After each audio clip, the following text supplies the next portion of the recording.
পূর্ব মেদিনীপুরের দিকে এক গ্রাম ছিল শীতলপুর বলে। সেই গ্রামে দক্ষিণ দিকে বাস ছিল চৌধুরী পরিবারে।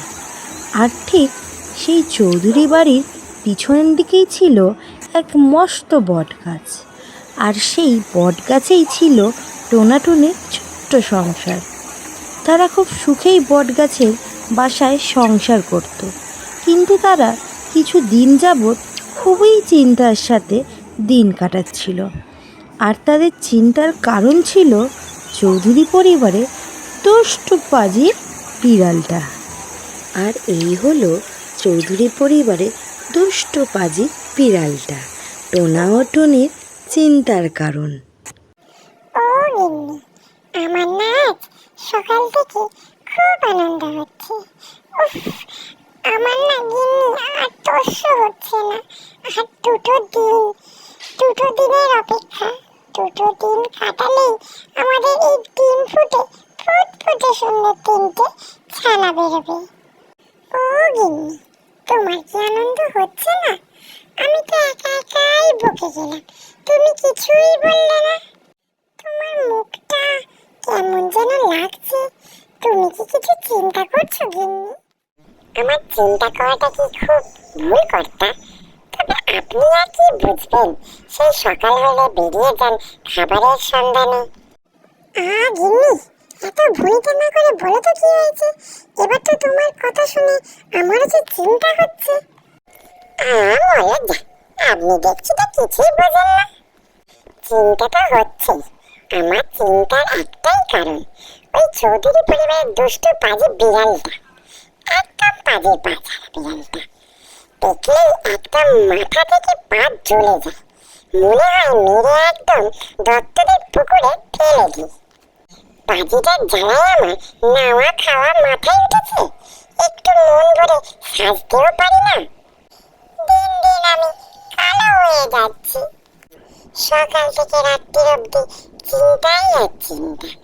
আপনার হুঁশি নেই পরশু কি করেছে জানেন? আমি একটু পাশের গাছে টুনটুনির সঙ্গে গল্প করতে গিয়েছিলাম। এসে দেখি পাজি বিড়ালটা আমার ডিমের পাশে, আর একটু হলেই ডিমগুলো ওর মুখে।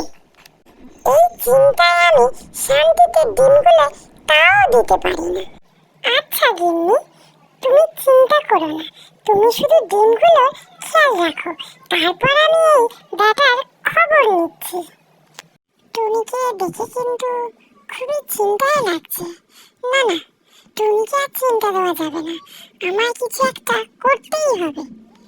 বিড়াল ভাই, ও বিড়াল ভাই, তোমায় দেখে তো খুবই ক্ষুধার্ত মনে হচ্ছে। চৌধুরীরা কি তোমায় খেতে দেয় না? তবে তুমি মুখে না বললেও তোমার মুখ দেখে সবই বুঝতে পারা যায়। তুমি নেহাত ভালো, তাই কিছু বলো না। আমি হলে না বুঝিয়ে দিতাম বেটাদের। আমার কাছে একটা খবর আছে, তুমি কি শুনবে? তবে তার আগে তোমায় বলতে হবে তুমি আমার বন্ধু হবে। ঠিক আছে, তুমি যখন বললে না, তার মানে তুমি আমার বন্ধুও হতে চাও না, আর ভালো খবরটাও শুনতে চাও না। বেশ, তবে আমি চললুম। না না, দাঁড়াও টোনা ভাই, বলো তোমার কাছে কি ভালো খবর আছে? না না, আমি বলবো না, আগে বলো বন্ধু হবে আমার। ঠিক আছে, চললুম আমি, এবার আর ডাকলেও আসবো না কিন্তু। দাঁড়াও দাঁড়াও, বলছি, আজ থেকে আমরা তবে বন্ধু হলাম। কি মজা কি মজা, বিড়াল ভাই আজ থেকে আমার বন্ধু হলো।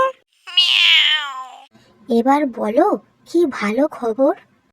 তবে ভালো করে শোনো, দু গা পেরিয়ে পূব দিকের জঙ্গলে একদল স্কুল পড়ুয়া বনভোজন করতে এসেছে।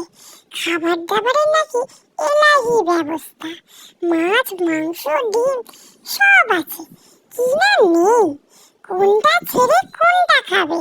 দেখো বিড়াল ভাই, আমার ছোট্ট ছোট্ট ডানা, আমি হলাম ছোট্ট একটা পাখি।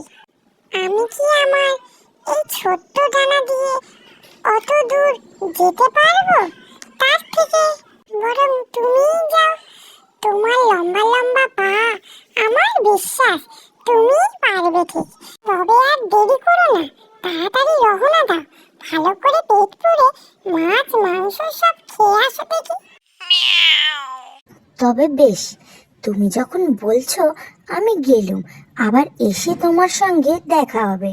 যেই না তাদের কথোপকথন শেষ হলো, অমনি দুষ্টু পাজি বিড়ালটা দৌড় লাগালো, কারণ তাকে দু গা পেরিয়ে বহু দূর যেতে হবে। অবশেষে দুষ্টু পাজি বিড়ালটা পৌঁছালো দু গা পেরিয়ে পূব দিকের জঙ্গলে। যেই না পা রাখলো জঙ্গলে, তার নাকে গেল সুস্বাদু খাবারের গন্ধ। সেই সুস্বাদু খাবারের গন্ধের পিছু পিছু যেতে যেতে পৌঁছে গেল হরেক রকম খাবারের সামনে। ও মা গো, সত্যি তো কত খাবার! বন্ধুর কথা মতো কোনটা ছেড়ে কোনটা খাবো? ফিরে গিয়ে বন্ধুর কাছে ক্ষমা চাইবো আর ধন্যবাদও জানাবো। না না, আমি খুব ভুল করেছি।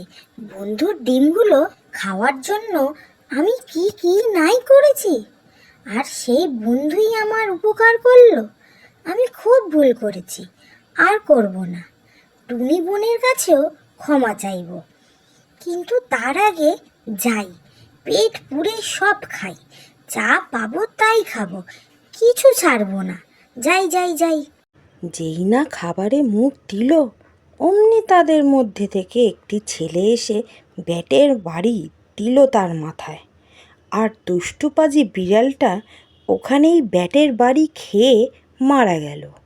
তারপর টোনাটুনি আবার আগের মতো সুখে সংসার ও শান্তিতে দিন কাটাতে থাকলো। তাহলে বন্ধুরা, আমরা এই গল্প থেকে কি শিখলাম? যে কখনো কারো ক্ষতি করতে নেই, ক্ষতি করলে নিজেরই ক্ষতি হয়। আর কখনো বেশি লোভ করতে নেই, করলে লোভে পাপ, পাপে মৃত্যু হয়।